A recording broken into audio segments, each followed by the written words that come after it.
गरीब राम की संघर्ष गाथा। राम अब सिर्फ शहर या राज्य तक सीमित नहीं रहना चाहता था।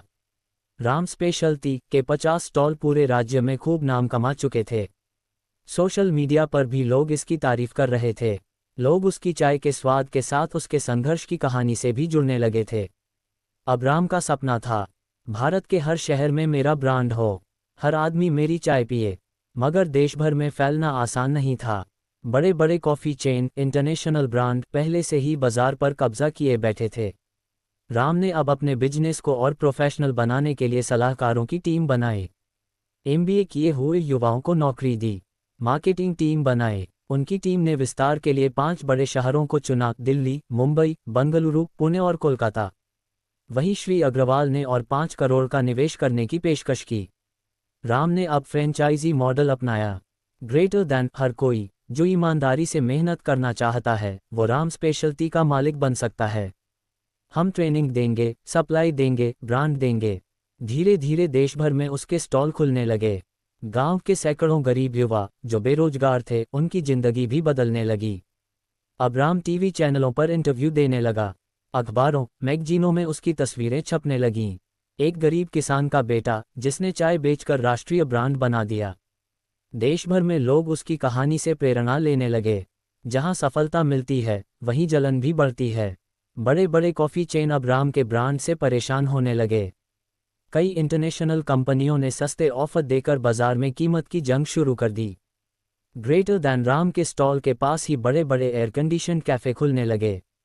सस्ते दामों में चाय और कॉफ़ी मिलने लगी। कई ग्राहक खींचने लगे। रघु बोला, भाई मुकाबला अब आसान नहीं है, तुझे नया कुछ करना होगा।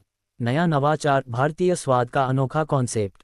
राम ने भारतीय चाय के स्वाद को और मजबूत बनाने का फैसला किया। उसने शोध करवाया, हर राज्य के लोकल फ्लेवर निकाले। मुंबई मसाला चाय, बंगाल की Darjeeling special, Assam T blend, Gujarat की अदरक इलायची वाली कड़क चाय, बिहार की तंदूरी चाय। हर जगह के स्वाद के हिसाब से लोकल स्टॉल डिज़ाइन किया गया। लोगों को लोकल टच पसंद आया। ग्राहक फिर से वापस आने लगे। इसी बीच एक दिन राम के पास एक ईमेल आया अमेरिका की एक बड़ी चाय रिटेल कंपनी से। उन्होंने लिखा, हम आपके ब्रांड को अमेरिका में लॉन्च करना चाहते हैं, मिलकर काम करते हैं। राम स्तब्ध रह गया। जो सपना उसने गांव की टूटी सड़क पर बैठकर देखा था वो अब अंतर्राष्ट्रीय बनने की दहलीज पर था। राम और रघु पहली बार विदेश गए। न्यूयॉर्क के टाइम्स स्क्वायर पर राम स्पेशलिटी का पहला स्टॉल खुला।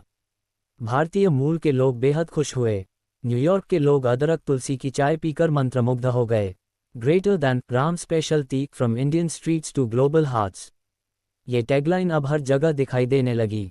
सफलता के इस मुकाम पर पहुंचने के बाद भी राम अपने गांव को नहीं भूला। उसने अपने गांव में पहला बड़ा अंग्रेजी माध्यम स्कूल खोला जहां गरीब बच्चों को मुफ्त शिक्षा मिलती थी। फिर एक बड़ा अस्पताल बनवाया जहां हर गरीब का मुफ्त इलाज होता था। ग्रेटर दैन उसकी मां कहती, बेटा अब तेरा नाम नहीं तेरा काम बोल रहा है। भारत सरकार ने राम को उद्योग रत्न पुरस्कार से सम्मानित किया। राष्ट्रपति भवन में पुरस्कार लेते हुए राम की आंखें भर आईं। पूरा देश गर्व कर रहा था उस किसान के बेटे पर जिसने चाय बेचकर दुनिया में भारत का नाम रोशन कर दिया।